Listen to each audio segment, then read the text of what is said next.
My name is Nora, and I work the graveyard shift at a rundown dive bar on the edge of a forgotten highway.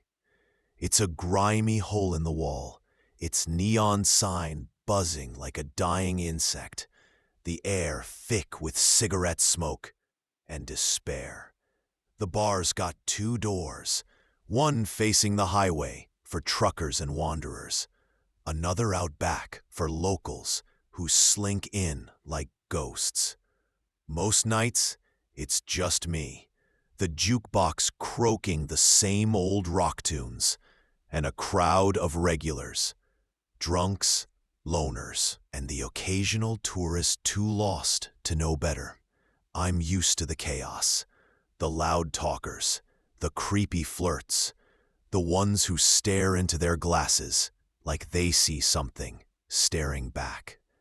Weeknights are quieter, but I work alone, and the silence makes the shadows feel alive.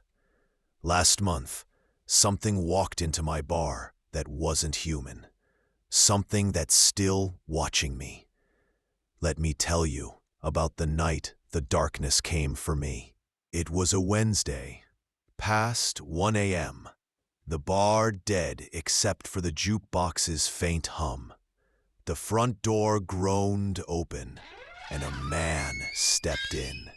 He looked mid-40s, too sharp for this dump. Black suit jacket, gray scarf, hair combed so perfect it seemed painted on. His posture was rigid, like a mannequin come to life, and his smile was too wide, showing too many teeth. He had an aura, not rich exactly, but wrong, like he carried a shadow that didn't match his shape. He scanned the room, his eyes lingering on the mirrors behind the bar, then sat down with a grace that made my skin crawl. The jukebox skipped, playing a warped note that sounded like a scream. He ordered a single malt scotch, his voice low and smooth, like it was coming from underwater. As I poured, he asked if I liked working here, his smile never fading. It was a normal question, but his eyes didn't blink, and the air felt heavy, like I was breathing through fog. I said it was fine, cracking a joke about slinging drinks, but he just stared, like he was looking through me. The jukebox cut to static, then a whisper. My name, Nora, faint but clear. I froze, but he acted like he didn't hear it. He asked if I ever dreamed of something bigger. His head tilting at an odd angle. I brushed it off, saying I was good, but then he leaned closer, asking what time I closed up. The question was sharp, like a blade, and the mirrors behind him flickered, showing a shadow with no eyes where his reflection should have been. I gave a vague answer, my hands shaking, and started polishing glasses to avoid him. He left a $50 bill and a small, faded photograph, an old Polaroid of a woman with no eyes. Her mouth open in a silent scream. The photo felt hot, like it was alive. He walked out, the door slamming, and the jukebox went silent, the lights dimming for a heartbeat.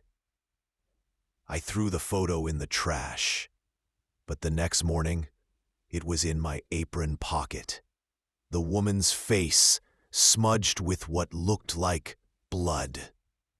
A week later, he came back, this time with a woman. She was late 30s, dressed in a mismatched outfit. Neon crop top, torn skirt, like she was playing a part and got it wrong. Her smile was too tight, her eyes too bright, like they were lit from inside. The jukebox started again, but it played a distorted voice, chanting words I couldn't understand. She sat at the bar, her fingers tapping a rhythm that matched my heartbeat, and said I had such a radiant soul. Her hand brushed mine, cold as a grave, and the mirrors showed her shadow stretching, its arms too long, its head missing. I forced a smile, my throat dry, and poured their drinks. She asked how long I'd worked here, how old I was, where I went after shifts. Questions that felt like they were carving into me. The man sat silent, his unblinking eyes locked on me, his scarf twitching like something moved beneath it. She leaned in, whispering about a private society she ran, offering $15,000 for a weekend of special work. Her voice was a hiss, and the photograph in my pocket burned against my hip. The jukebox wailed, a distorted scream, and the mirrors showed her face, eyeless, her mouth stretching impossibly wide. I said it sounded fake, my voice shaking, but she pressed, repeating, sacred, chosen, eternal. Then she said, "Step outside. Our leader wants to see you." My blood went cold. The lights flickered, and the photo pulsed like a heartbeat. I snapped, "I'm not going anywhere," just as a group of regulars stumbled in, their noise breaking the spell. Her smile cracked, revealing teeth sharp as needles. And they left, the mirrors going dark, the jukebox silent. I told my boss, Sam, and my coworkers. Sam promised to be nearby, said the cameras would catch any trouble, but I felt marked, like something had latched onto me. A few nights later, after closing, I saw a car across the highway, black, engine off, its windows glowing with two red eyes, not lights. The photograph in my pocket burned hotter, and the air felt like it was pressing me down. I ran to my car, keys cutting into my palm, and drove off, but the car followed, those red eyes in my rearview mirror, never blinking. I took random turns, my heart hammering, but it stayed close, silent as death. In a panic, I swerved into a sheriff's station lot, gripping the wheel until my knuckles bled. The car vanished with a screech, and in the mirror, I saw the eyeless woman from the photo. I burned the photo that night, but it was in my pocket again by dawn. The woman's face clearer, her scream louder. A week later, on a quiet Tuesday near midnight, the door creaked open. It was her, alone, that same tight smile, her eyes glowing like coals. I texted Sam, my hands trembling, and said we were closing. She pouted, her lips twitching unnaturally, and asked for a whiskey sour. The jukebox played my name again, over and over, and the mirrors showed her shadow, headless, arms writhing like tentacles. I turned to pour, stalling, when the front door locked with a loud click. I spun around. She was gone. The photo burned in my pocket, and the mirrors showed dozens of eyeless faces, all chanting my name. A heavy thud came from the back door, rhythmic, like a hammer on flesh. I grabbed a steel ice pick, my pulse deafening, and called 911. The thuds grew louder, And outside, a black van idled, its windows pulsing with red eyes. Shadows moved, 3 figures, masked, their mouths stretched too wide, their hands claw-like, scraping the windows. The jukebox screamed, and the photo seared my skin. The woman's face, now mine, eyeless, screaming. I locked the front door, sweat stinging my eyes, when Sam's headlights flooded the lot. The thuds stopped. The van roared away, and the mirrors cleared. I collapsed, telling Sam everything. He got the van's plate, but the footage showed worse. 3 figures, their faces melting like wax, no eyes, mouths gaping, and a 4th shadow, shapeless, clawing at the back door. The plate was fake. The police found nothing, and the photo reappears in my pocket every night. My face clearer each time, my scream louder. Sam doesn't let me work alone, but I see those red eyes in the distance, hear my name in the jukebox's static, feel claws in the shadows. I don't know what they wanted, my soul, my blood, or something worse. But they're still out there. My name is Kate, and I used to work the night shift at a crumbling gas station off a lonely highway, the kind of place where the world feels like it's forgotten you. The neon sign buzzed like a dying fly, casting a sickly glow over the pumps, and the air reeked of gasoline and something sour, like rot. It was a dead-end stop, with a convenience store that served truckers, drifters, and the occasional lost soul desperate for a soda or a cigarette. Most nights, I was alone, restocking shelves, wiping counters, and listening to the silence scream. The regulars were predictable, gruff truckers, quiet loners, but the quiet nights were worse, when the shadows seemed to move on their own. A few months ago, something came to the station that wasn't human, something that still haunts my dreams. Let me tell you about the night the darkness tried to take me. It was a Thursday.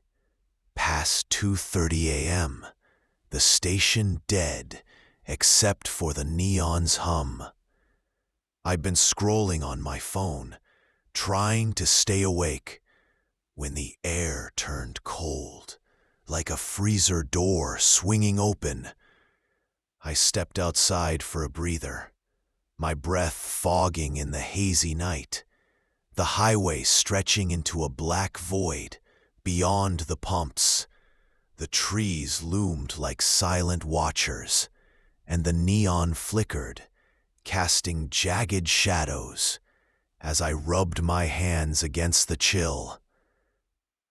I caught movement near the pumps, a figure standing still, half hidden. My heart skipped. He wore a dark red hoodie, hood up, hands buried in his pockets, his body swaying in a slow, unnatural circle, like a puppet on loose strings. No car, no sound, just him, staring at the store, or at me. I hadn't seen him before, and I'd been outside minutes ago. How had he gotten there? The pumps hummed, a low vibration that sounded like whispers, chanting my name. Kate, Kate. I shook it off, blaming exhaustion, and went back inside, keeping him in my peripheral through the glass. He didn't move toward the store, just swayed, his head tilted at an angle that made my stomach twist. I busied myself with shelves, hoping he'd leave, but after a few minutes, he shuffled forward. then burst through the door like something snapped inside him. The neon flickered, and the air grew heavy, like breathing through mud. He stopped at the counter, his hood casting his face in shadow, and stared, his eyes glinting like wet glass.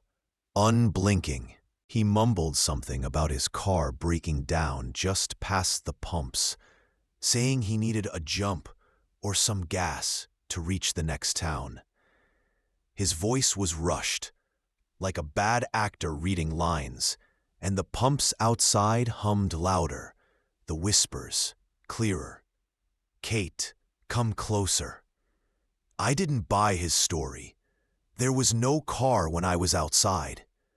I offered to call a tow truck, but he shook his head too fast, saying he just needed a flashlight, maybe help checking his engine. His hands twitched in his pockets, and the mirrors behind the counter showed his reflection. His face, smooth, no eyes, no mouth, just blank skin. My blood ran cold. I asked where his car was, and he pointed to the security monitor, his finger trembling. I glanced at the screen. A black sedan sat beyond the highway entrance, its headlights off, like it had materialized from the fog. I froze. I'd been outside. No car was there. The pump's hum grew louder, a chorus of voices now, urging me to follow. I zoomed the camera and saw movement, a shadow crouching by the sedan's rear, barely visible, its shape wrong, too long, like it had too many limbs. Dread clawed my chest. I forced a smile, said I'd help, but needed to grab my phone from the back. I turned slowly, my heart pounding, and slammed the panic button under the counter. The alarm screeched, splitting the silence, and the man's nervous twitching stopped. His body relaxed, his hood falling back slightly, revealing a face that wasn't right. Too smooth, like wax, with slits where eyes should be. He grinned, slow and wide, like he was savoring my fear, and the mirrors showed his shadow growing, arms stretching into claws. I braced for him to lunge, but he turned and bolted, moving too fast, like his joints bent wrong. I ran to the monitors, catching him and another figure, tall, cloaked, faceless, sprinting into the woods behind the station, not toward the car. The sedan sat there, dark and still, but the passenger door was open. A third shadow slinking out, its head twisting toward the camera. The pump's whispers turned to screams. "Kate, you're ours." The police arrived minutes later, finding the car empty. No footprints, no trace of the men. An officer noticed something I'd missed, a rusted keychain on the counter, shaped like a twisted eye, warm to the touch, pulsing faintly. I hadn't seen the man leave it.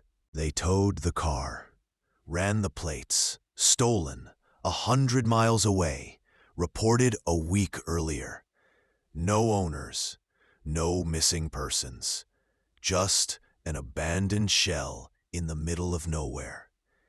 The keychain was gone when I checked later, but it reappears in my pocket every night, burning hotter, the eye glowing red.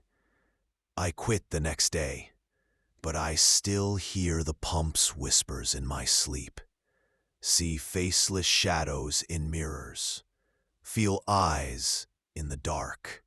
The footage showed more than I saw. 3 figures, their faces smooth as wax, mouths opening too wide, and a 4th shadow, shapeless, crawling across the pumps. I don't know what they wanted, my life, my soul, or something worse, but they're still out there, waiting,